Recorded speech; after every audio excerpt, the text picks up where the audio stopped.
My name's Abigail, and I've always been a go-getter.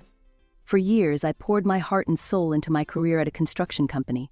I started as a lowly intern, but through sheer determination and countless late nights, I clawed my way up to deputy director. I was overseeing the most challenging architectural marvels in the city. Skyscrapers that kissed the clouds, bridges that spanned impossible distances, and buildings that defied gravity. Each one was a testament to what I could achieve when I set my mind to it. My colleagues used to joke that I was married to my job. They weren't far off. I lived and breathed construction. My apartment was filled with blueprints and models. My weekends were spent touring building sites. And my bank account? Well, let's just say it was very healthy. But as I approached my mid-30s, something changed. I'd look at the towering structures I'd helped create and feel a sense of pride, sure. But there was also an emptiness, a void that no amount of professional success could fill. It was like a switch had been flipped. Suddenly I saw couples everywhere, holding hands in the park, pushing strollers down the street, stealing kisses in cafes. And I wanted that. I wanted it badly. But dating at 36 isn't easy, especially when you've spent the last decade focused solely on your career. I tried the apps, went on a few awkward blind dates set up by well-meaning friends. Nothing clicked. Then, at an industry conference of all places, I met Tom. He was charming, intelligent, and shared my passion for architecture. We bonded over our mutual love of Frank Lloyd Wright and our shared frustration with city zoning laws. Our relationship moved quickly. Within a year, we were married in a small ceremony surrounded by our closest friends and family. I'd never been happier. One night, as we cuddled on the couch in our cozy apartment, Tom turned to me with a glint in his eye. "Abby," he said, using the nickname only he was allowed to use, "I've been thinking, why don't we build our own house? Our dream house." I threw my arms around him, nearly knocking him off the couch. Yes, 1,000 times yes. The next few months were a whirlwind of activity. I threw myself into designing our dream house with the same passion I'd always applied to my work projects. I enlisted the help of our company's leading architect, and together we created something truly special. We pored over every detail, from the layout to the materials. I wanted everything to be perfect. This wasn't just a house, it was our future. To fund our dream, we made the decision to sell our apartment. It was a big step, but we were both so excited about the prospect of our new home that we didn't hesitate. As construction began, I found myself spending more and more time at the site. I'd stand there, watching our plans come to life, brick by brick. It was exhilarating. "You know," Tom said one day, as we stood arm in arm, watching the framework of our house take shape, "there's still one thing missing from this picture." I looked at him, puzzled. "What's that?" He placed a hand gently on my stomach. "A little one to fill all these rooms." My heart skipped a beat. We'd talked about having children before, of course, but always in a vague, someday kind of way. But now, with our dream house becoming a reality, the idea suddenly felt very real and very right. The next 2 years were the happiest of my life. Our house was completed, and it was everything we dreamed of and more. Every room was filled with love and the promise of the family we were going to create. And then finally it happened. I still remember the moment I saw those 2 pink lines on the pregnancy test. My hands were shaking so much I could barely hold it. "Tom," I called out, my voice trembling with excitement. "Tom, come here." He rushed into the bathroom, concern etched on his face. "What is it? Are you okay?" I couldn't speak. I just held out the test. Tom let out a whoop of joy and swept me up in his arms, spinning me around the bathroom. We were both laughing and crying, overwhelmed with happiness. The next few months were a blur of doctor's appointments, nursery planning, and daydreams about our future. We decided not to find out the baby's sex, wanting it to be a surprise. At my 5-month checkup, the doctor confirmed that everything was progressing perfectly. Our baby was healthy and growing right on schedule. Tom and I left the clinic on cloud 9, already making plans for the next 4 months. The phone call came at 3:17 a.m. I remember because I glanced at the clock as I fumbled for my phone, my heart already racing with a sense of foreboding. "Mrs. Thompson," an unfamiliar voice. "I'm afraid there's been an accident." The next few hours passed in a blur. The hospital, the doctor's grim faces, the words that shattered my world. I'm sorry, we did everything we could. Tom was gone. Just like that. A drunk driver, they said. He never stood a chance. I don't remember much of the following days. I moved through the funeral like a ghost, barely registering the sympathetic touches, the murmured condolences. Weeks passed. I couldn't bring myself to go back to work. The thought of facing those towering buildings, those grand projects that Tom and I had once marveled at together, was unbearable. My boss, Jim, came to see me at home. He sat across from me, his face etched with concern. "Abigail," he said gently, "I think it might be best if you took some time off. Permanently, if that's what you need. We're prepared to offer you a substantial severance package. You won't have to worry about money." I should have felt grateful, but I felt nothing. Just a vast, empty numbness. As the weeks turned into months, I focused all my energy on my unborn child. Finally, after what felt like an eternity, my son was born. As I held him in my arms for the first time, I felt a spark of something I thought I'd lost forever: hope. I named him Thomas, after his father. As I gazed into his tiny face, I saw echoes of Tom: the same nose, the same chin. It was both heartbreaking and healing. As Thomas grew, so did my love for him. He was a bright, curious child, always asking questions, always wanting to learn more. He excelled in school, bringing home report cards that made my heart swell with pride. As much as I loved watching Thomas thrive, I knew I needed something for myself too. So when he started school, I took a job at a small local construction firm. The salary was nothing compared to what I used to make, but that didn't matter. What mattered was that I could be home when Thomas got back from school, that I could attend his soccer games and help with his homework. We lived simply, but we were happy. Our house, once a symbol of the life Tom and I had dreamed of, became a home filled with laughter and love. And while the pain of losing Tom never fully went away, the joy of raising our son helped ease the ache. The years flew by, and before I knew it, Thomas was graduating high school. I stood in the audience, tears of pride in my eyes as I watched him accept his diploma. My little boy was all grown up. I got in, Mom. Thomas burst through the door one day, waving an acceptance letter. "I'm going to State University." My heart swelled with pride, even as it ached at the thought of him leaving. "That's wonderful, honey. I'm so proud of you." The day I dropped him off at college was one of the hardest of my life. As I helped him unpack in his dorm room, I couldn't help but think of my husband, wishing he could see the amazing young man our son had become. The house felt emptier than ever without Thomas, but I threw myself back into work, taking on more responsibilities at the construction firm. My experience and skills hadn't faded, and soon I was managing major projects again. I used my increased earnings to pay for Thomas's tuition and send him a monthly allowance. It was tight sometimes, but seeing him thrive made it all worthwhile. After graduation, Thomas decided to stay in the city where he'd gone to college.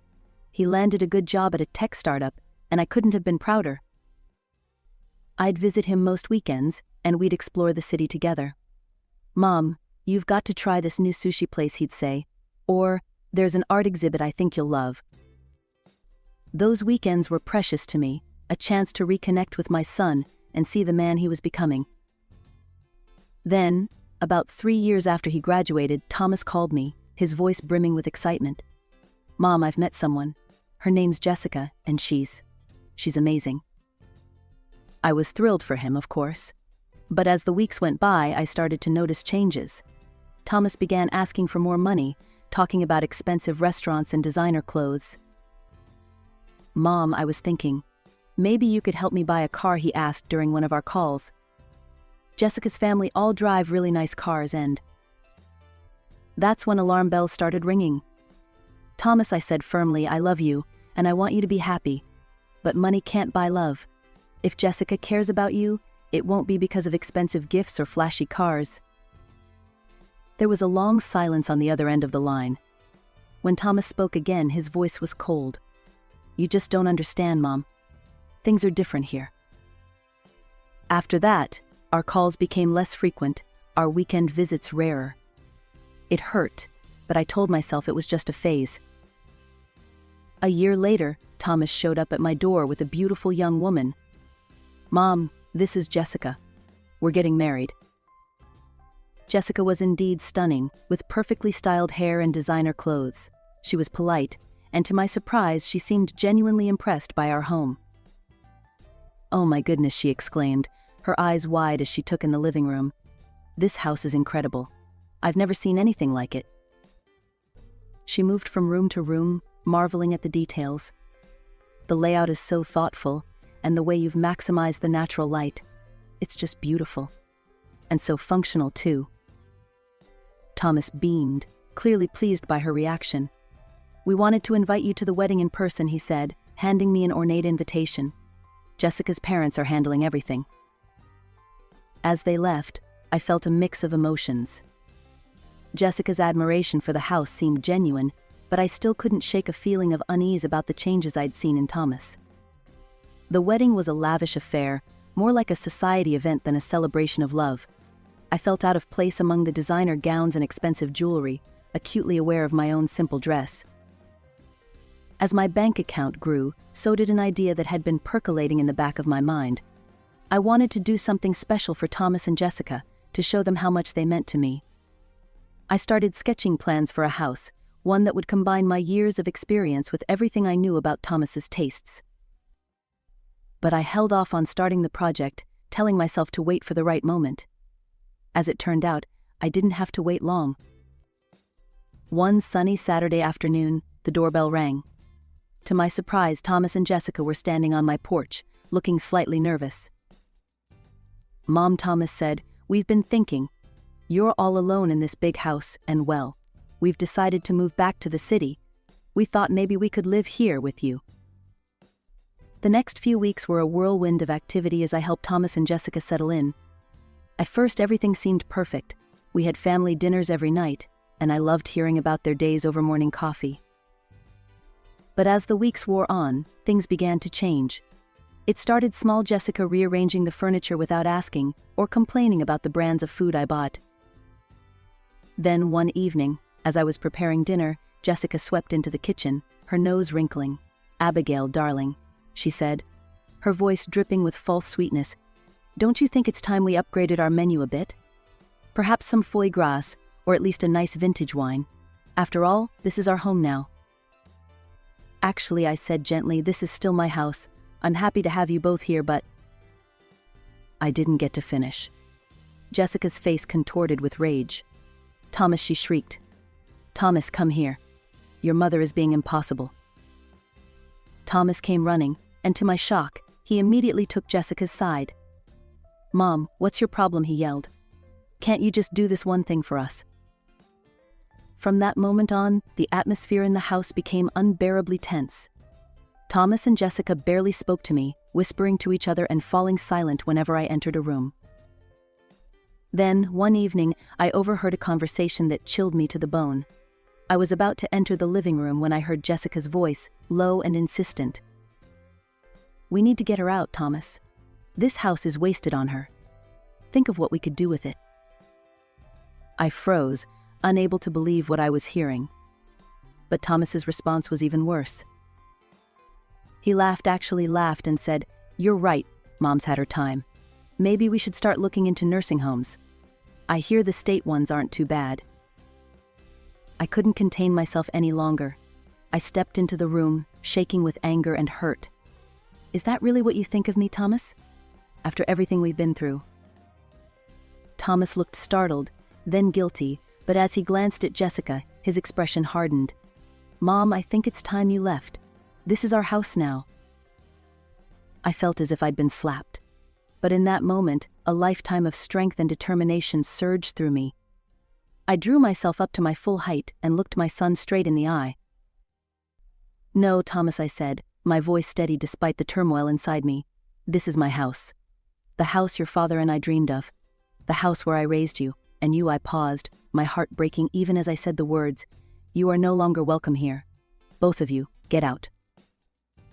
Thomas and Jessica stared at me in shock, clearly not expecting this response. As they gathered their things and left, I felt a mixture of pain and relief wash over me. The door closed behind them, and I sank onto the sofa, finally allowing the tears to come. The morning after I kicked Thomas and Jessica out, my phone started ringing incessantly. I let it go to voicemail, not ready to face the fallout. But as the days passed, the messages became more frequent and more aggressive. Finally, I answered one of Thomas's calls. His voice was cold and businesslike, a far cry from my loving son. "Mom, I've been doing some research," he said without preamble. "As Dad's son, I'm entitled to inherit from him. I want half the value of the house. If you don't cooperate, I'll take legal action." I hung up, my hands shaking. How had it come to this? The son I raised, threatening to sue me. Despite having the means to pay Thomas off, the thought of rewarding his behavior made me sick. The plans I'd drawn up for their new house now felt like a mockery. I shoved them into a drawer, determined not to give them another thought. Feeling lost, I reached out to Jack, an old friend of Tom's who had become a lawyer. We met at a local cafe, and I poured out the whole sordid story. "Abigail, I'm so sorry you're going through this," Jack said, "but I can assure you, legally you're in the clear. Tom's will left everything to you, no conditions." I felt a wave of relief, quickly followed by a surge of guilt. Should I be glad that my late husband had, inadvertently, protected me from our own son? Jack must have sensed my conflicted emotions. "Look, if Thomas does decide to sue, there will be some costs involved. You'll have to go through court proceedings, which can be stressful. But based on what you've told me, he doesn't have a leg to stand on." I clung to the hope that Thomas might come to his senses yet, even as his calls became less frequent. Maybe he was realizing the error of his ways. Maybe things would get better. Then came the morning that shattered that illusion. I woke up early, as usual, and went to get the newspaper. As I opened the front door, something caught my eye. There, stuck in my perfectly manicured lawn, was a giant for sale sign. As I stood there in shock, Mrs. Henderson from next door came over, concern etched on her face. "Abigail, dear, are you moving?" I had no idea. "We'll miss you terribly in the neighborhood." I opened my mouth, then closed it again, at a loss for words. How could I explain something I didn't understand myself? More neighbors gathered, all full of questions I couldn't answer. Who was the realtor? When was the open house? Had I found a new place yet? Feeling overwhelmed, I retreated into the house and tried calling Thomas. It went straight to voicemail. I left message after message, each more desperate than the last. Finally, I couldn't take it anymore. I marched outside, grabbed the for sale sign, and yanked it out of the ground with all my strength. I carried it around to the back of the house and threw it behind the garden shed, out of sight. That evening, I was trying to relax on the sofa, my mind still reeling from the events of the day. The house felt oppressively quiet. Suddenly, the front door burst open, shattering the silence. Thomas strode in, Jessica close behind. But they weren't alone. A well-dressed couple followed them, looking around with obvious interest. "And this is the living room," Thomas was saying, his voice unnaturally bright. "Notice the vaulted ceilings and the custom fireplace." The couple nodded appreciatively. "It's stunning," the woman said. "We'd be prepared to make an offer right away." I couldn't believe what I was hearing. "Excuse me," I said, my voice shaking with anger. "This house is not for sale. I'm going to have to ask you all to leave immediately." Thomas turned to the couple, an apologetic smile on his face. "I'm so sorry about this. This is just crazy old lady who sometimes wanders in. Pay her no attention." I felt like I'd been slapped. "Thomas, how dare you? I'm your mother." "See what I mean?" Thomas said smoothly. "Delusional. We'll have her removed, don't worry." My hands were shaking so badly I could barely operate my phone. "I'm calling the police right now if you don't all leave." Seeing I was serious, the couple hurried out. Thomas and Jessica lingered, fury evident on their faces. "You'll regret this," Jessica hissed. "You'll never see your son again. Or your grandchildren." As they stormed out, I suddenly noticed Jessica's slightly rounded stomach. The realization hit me like a ton of bricks. She was pregnant. I was going to be a grandmother, and I might never even meet my grandchild. The following weeks were a blur of legal proceedings. Thomas and Jessica, backed by her parents' money, had hired a team of high-powered lawyers. They threw everything they had at me, trying to claim that Thomas had rights to the house, that I was mentally unfit, that I had promised to sign over the property. I was exhausted. My health began to suffer. Dark circles appeared under my eyes and I lost weight rapidly. Eventually, I had to quit my job. I simply couldn't concentrate on work with all this going on. One morning, as I was picking up the newspaper, checking, as always, to make sure no new for sale signs had appeared overnight, my neighbor, Mrs. Henderson, approached me. "Abigail, dear," she said gently, "I hate to see you suffering like this. Have you considered going public with your story? There's a TV show that deals with family disputes. Maybe if you told your side?" I thanked her, but put the idea out of my mind, or at least I tried to. Then came the phone call that changed everything. It was Thomas, his voice dripping with disdain. "Listen, you old fool," he snarled. "You can't hold out forever. Why don't you just give up and save us all a lot of trouble?" Something in me snapped. The pain, the betrayal, the sheer injustice of it all, it was too much. The next day, I called the number Mrs. Henderson had given me.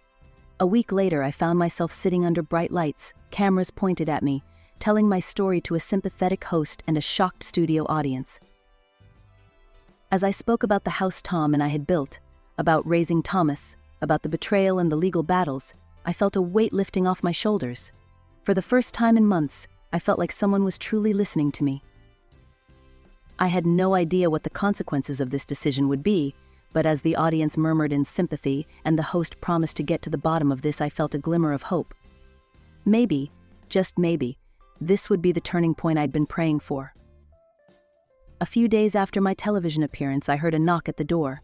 I found myself face to face with Jessica's parents, looking uncomfortable and out of place on my porch. "May we come in?" Jessica's father asked, his voice uncharacteristically hesitant. I nodded, bracing myself for another confrontation. But as we settled in the living room, they surprised me. "We saw you on TV," Jessica's mother began, her eyes brimming with tears. "We had no idea what Jessica and Thomas were doing. We're so sorry, Abigail." They explained how they'd spoiled Jessica, always giving in to her demands for money. When they learned about her pregnancy, they'd bought the couple an apartment, thinking it would make them happy. But Jessica was furious, her father said, shaking his head. "She said she deserved a house, not some cramped apartment. When we refused, she said she'd handle it herself. We had no idea this is what she meant." I was going to build them a house, I admitted, pulling out my old sketches. I had the money, the plans.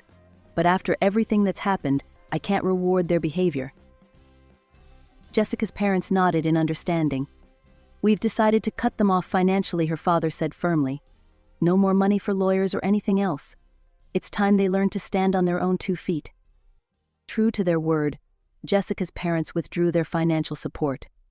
Without the money for high-powered lawyers, Thomas and Jessica's case crumbled. The judge ruled in my favor, affirming my sole ownership of the house. I should have felt victorious, but mostly I just felt tired and sad. Months passed. I heard through the grapevine that Jessica had given birth to a boy, my grandson. The news brought a bittersweet ache to my heart. More time went by. Occasionally I'd get desperate calls from Thomas or Jessica, begging for money. Each time I forced myself to say no, even though it broke my heart a little more. Then 2 years after that fateful TV appearance, I opened my door to find Thomas standing there. He looked terrible, thin, unkempt, with dark circles under his eyes. "Mom," he croaked, and then he broke down crying. Through his tears, Thomas poured out his heart. How he'd been selfish and stupid. How he'd let Jessica's greed infect him. How he now understood the sacrifices I'd made raising him alone. Part of me wanted to wrap him in my arms like I did when he was little, to tell him everything would be okay. But the wounds were still too fresh. "I'm not ready to forgive you, Thomas," I said gently. "You hurt me deeply. But I'd like to meet my grandson." We worked out an arrangement. Every other Saturday, Thomas would bring little Tom Jr. to visit.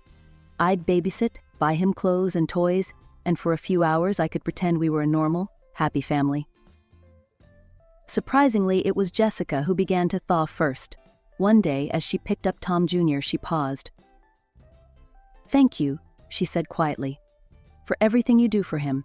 I understand now how lucky Thomas was to have you as a mother." As for Thomas and me, we're still working on rebuilding our relationship. Some days are better than others. Sometimes when he smiles, I see glimpses of my little boy, and other times, the memory of his betrayal is too strong to bear. I don't know if I'll ever fully forgive him. The trust we once had may be gone forever. But as I watch Tom Jr. playing in the garden that his grandfather and I once dreamed of, I feel a sense of peace.